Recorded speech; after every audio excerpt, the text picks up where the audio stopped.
When is the best time to start with a change? A question that I get so many times that I decided to make a podcast episode about it. And it's not only a question, it's a recurring doubt and hesitation for entrepreneurs, business owners, managers, and even when it comes to our personal lives. Just imagine, you just got a new business idea, or you are supposed to launch an important project, or you are about to lead a transformation initiative in your company, or you have a new personal ambition. And now you waver at the starting line. Is now the right time to go for it? Is now the best time? Should you start the change now, or perhaps wait for next week, next month, or some other time when the circumstances would be more favorable? It's a very natural and common struggle to have because we want to succeed, right? We want to be sure, reasonably sure, that when we go for something, there's a solid chance to achieve our goals. And the right timing seems to be one of the crucial variables to consider. So, in this episode, we will uncover why so many people hesitate to start making changes, debunk the myth of the perfect moment, and reveal why smart preparation is the real key to successful change. Plus, we will have a tip for a special resource for you, the guidelines to help you start it. So stay tuned because you can also use this knowledge to persuade others. Since sometimes you may be in a situation that you desperately want to go for it, but your peers, colleagues, or superiors may ask you that dreadful question: is now the right time to start? So let's talk about the change. Change Talks, your passport to exciting changes in your business, career, and life. Change Talks, your podcast when it's time to do things differently. Welcome to another episode of Change Talks. I am Viktor Houška, and today we are diving into the topic that resonates with many of us. When is the best time to start with a change? But before we dive in, I'd love to hear from you. Have you ever hesitated to make a change because you were waiting for the perfect moment? Share your stories on social media using the hashtag #ChangeTalks. Now, let's get started. First, let's talk about hesitation. Did you know that according to a study by the University of Scranton, a whopping 92% of people fail to achieve their New Year's resolutions? One of the main reasons that it is procrastination and waiting for the right time. Similarly, a survey by LinkedIn found that 61% of professionals delay making career changes because they feel the timing isn't perfect. Such hesitation then often leads to missed opportunities and prolonged dissatisfaction. We seem to take timing judgment calls every day, weighing pros and cons of doing this or that right now, or postponing for the better times. I guess you know what I mean, right? How many times have you postponed your dream trip into exotic destination? How many times have you postponed your desire to change the job? How many times have you postponed the bold career move for your own business or just a side hustle? Or how many times has your company postponed the transformation project everybody was so impatiently looking for? Now tell me, when you look back on these decisions in retrospective, was the postponement good or bad idea? I would venture to guess that more often than not, the postponement wasn't for the better. So, where comes the hesitation from? Why do we struggle so much at the starting line, agonizing about the right moment, about the best timing? There are basically three reasons why we hesitate to start a change. The first one is the fear of failure and uncertainty. A study by American Psychological Association found that 75% of people experience significant stress when faced with change, primarily due to fear of the unknown and potential failure. This fear can be paralyzing. and prevent us from taking the necessary steps towards our goal. But why does this fear hold such power over us? Fear of failure is deeply rooted in our psychology. It often comes from the early experiences. As children, our mistakes were met with criticism rather than encouragement. And this experience continues throughout the school, in our teen years, and later when we start our careers. It's more common for managers and companies to point out to employees their shortcomings than wins. Because praise may lead to unwanted salary increase expectations, while expressing criticism keeps the herd in the barn. It's a subconscious behavior rather than some guidelines, but the harm to our psyche is done. Because unfortunately, this pattern causes a fixed mindset where we see our abilities as static, unchangeable, and more or less insufficient. Uncertainty, on the other hand, triggers our brain's natural aversion to the unknown. The human brain is wired to prefer predictability and control, and stepping into unchanged territory can feel incredibly daunting. Once, I asked one of my colleagues to prepare certain marketing materials, changing the current creative style and layout.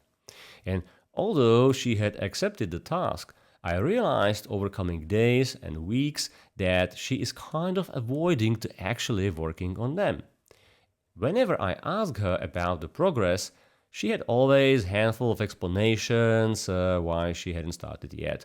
Either she was busy with other stuff, or she blamed the brief not to be specific enough.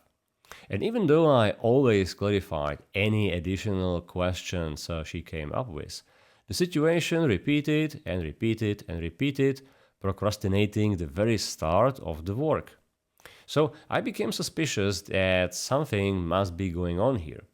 One day, I had a very open discussion with her and found out that she was procrastinating the creation of these new marketing materials because she didn't believe she is capable to do that. The reason? Her previous boss told her that she has only the operational skill set, but that she is not capable of creative marketing work. And because she believed him, she was scared of failure with the challenge I gave her, with entering into the unknown territory for her. That's how easily the imposed or perceived doubts of failure can steer our behavior. The second reason for hesitation is overthinking the consequences.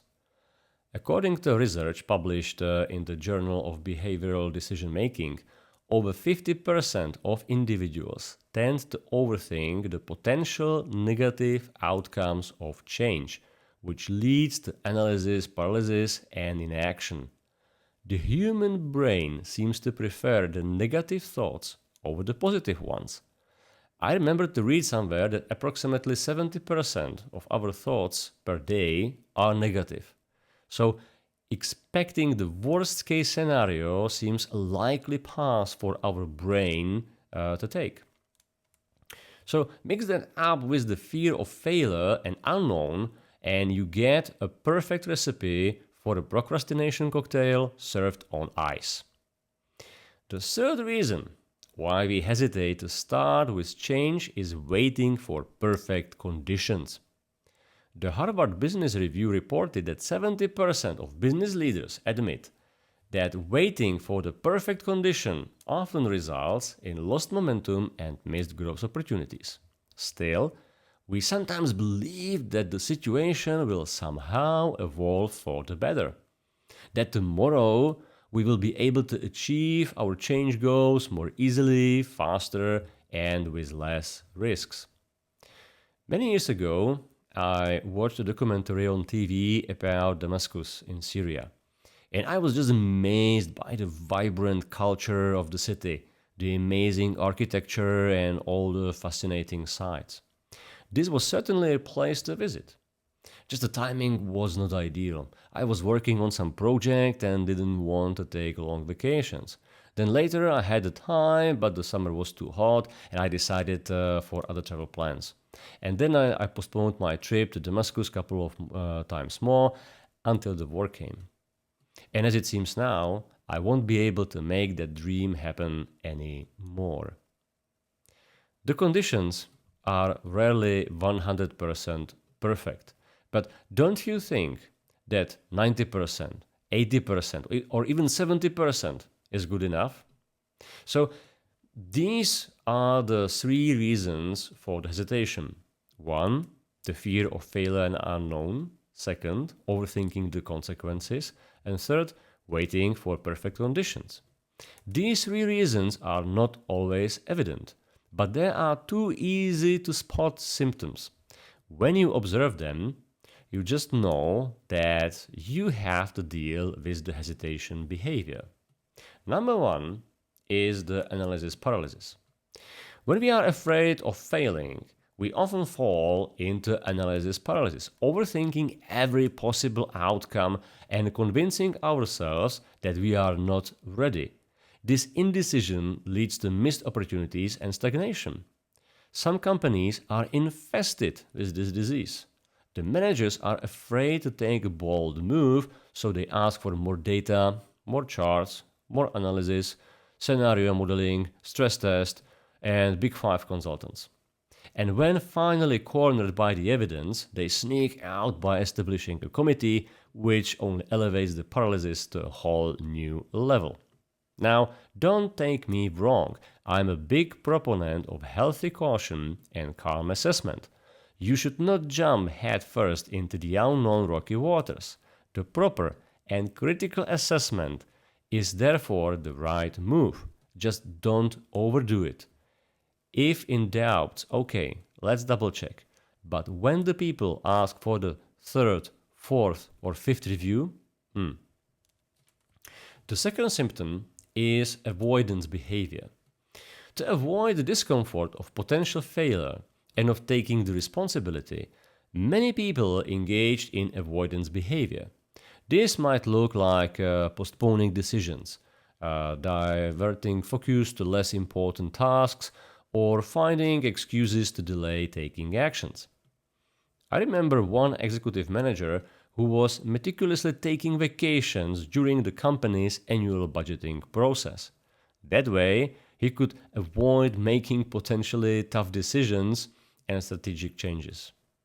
And another manager who locked himself in his office for hours and days pretending to have video calls whenever he sensed that the team needed a strategic decision. And he miraculously emerged once they took the risk and moved forward anyway. When the project turned into success, he took the credit, but when not, he denied any knowledge and blamed the team for not involving him. So, why is this important to you, entrepreneurs, individuals, and managers?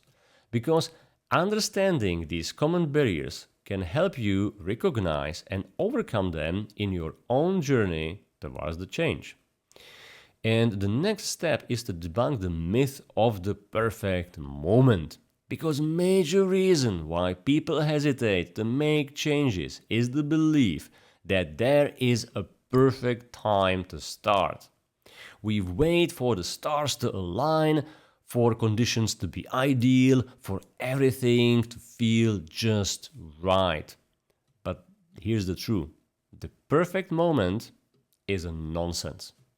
This myth is perpetuated by cultural narratives and social influences. We often hear stories of people who seem to have found that perfect timing for their success. And it makes us believe that we too must wait for that ideal moment. I remember that in history classes we were told stories about ancient generals who attacked their enemies in the best moment and won a great victory.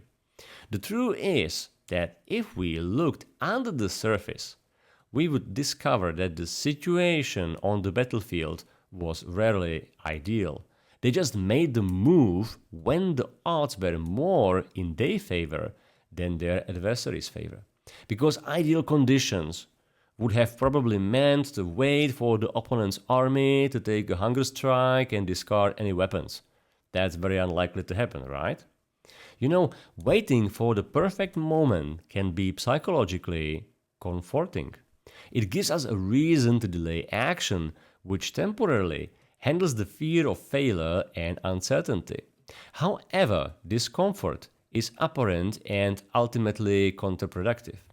So, why the perfect moment doesn't exist? Firstly, because the life is full of constantly changing variables. There will always be something that isn't quite right or that could be better. Waiting for perfection means waiting for eternity, as perfection is a moving target. Secondly, because the opportunity costs. By waiting for perfect conditions, we often miss out on opportunities that emerge in the present. The costs of inaction can be high, leading to wasted chances for growth and success. Consider successful entrepreneurs like Elon Musk, although I'm not a big fan of his. But he certainly deserves admiration for his courage to start moving. He doesn't wait for perfect conditions to start his ventures. He takes calculated risks, learns from his failures, and adapts to changing circumstances. The key to overcoming the myth of the perfect moment is to take action now, regardless of the imperfections in your current situations. Because progress often begins with imperfect actions. Starting now allows you to learn and adapt along the way. Each step provides valuable feedback that can guide your next move. But beware, there is a huge difference between taking action and blindly rushing, and the difference is preparation. The preparation is the real game changer. When you stand on the starting line, you should not be agonizing over the question, is now the right moment? Instead, the right question to ask is, am I well prepared? While timing may play a role, is the preparation that determines your success or failure. Because preparation provides a solid foundation for your change efforts. It ensures that you are equipped with the necessary tools, knowledge, and mindset to navigate the challenges that come with change. But unlike waiting for the best moment to start a change, preparation is an active process. Preparation puts you in control. When you wait for the perfect moment, you are essentially in a passenger seat, hoping for external conditions to align in your favor. On the other hand, preparation involves taking deliberate steps to get yourself ready for the change ahead. It means variety of actions like gathering information, securing resources, and setting the goals and governance. All that keeps you engaged and already moving forward. By actively preparing, you create your own momentum. Active preparation also empowers and gears you up to handle uncertainties and obstacles. Instead of being caught off guard by unexpected challenges, your preparation allows you to anticipate potential issues and develop tactics to address them. This proactive approach reduces the anxiety associated with change because you have a plan already. Furthermore, preparation builds confidence. As you lay the groundwork for your change project, your self-assurance grows. You begin to trust in your ability to succeed, which is a critical factor in overcoming the fear of failure. Moreover, preparation can reveal insights, threats, and opportunities that you might not have noticed otherwise, as you gain a deeper understanding of the change you want to make and the environment in which you will be operating. Active preparation transforms the way you perceive and approach change, shifting your mindset from hesitation the readiness. It turns your focus from waiting for the ideal conditions to creating the best possible conditions. And you may suddenly realize that almost any moment can be the right moment. Okay, so now you may wonder how exactly you should prepare for change. After more than 2 decades of my change management career, I identified just 6 simple questions you should address. I see them as a sort of a checklist similar to those which pilots use before every flight. And just recently, I put these 6 points down and written in a systematic way. They are real life tested, sometimes the hard way. So I know they work and they saved me and helped me many, many times. The ebook is called How to Start a Change, a guide to first transformation steps in business and life. And it's now available at Amazon. But don't worry, you don't have to remember the quite lengthy title. I will put the link into the description of this episode. The change preparation is also a popular topic in Change Management Academy through either online coaching or trainings. Anyway, to sum up what we have just discussed today, the perfect moment is an illusion. It's a popular myth that can paralyze you into inaction. By recognizing that perfection is unrealistic and unachievable, you can start your change journey right now. You just need to replace the passive waiting and hesitation by active change preparation. If you want or wish to make a change in your life, business, or career, I encourage you to take one small step today. Start to get ready, no matter how imperfect the conditions might seem today, because working it out even slowly, you will soon find yourself on the right track. And if you have some inspiring story about breaking through the change hesitation, please share it with the others using the hashtag #ChangeTalks on social media, LinkedIn, Instagram, Twitter. I'm almost everywhere. So, thank you for listening. If you enjoyed today's episode, don't forget to hit the follow button and give Change Talks a 5-star rating, because your support helps to bring this content to more people who are just like you. Have a great day. Until next time, and make the change work.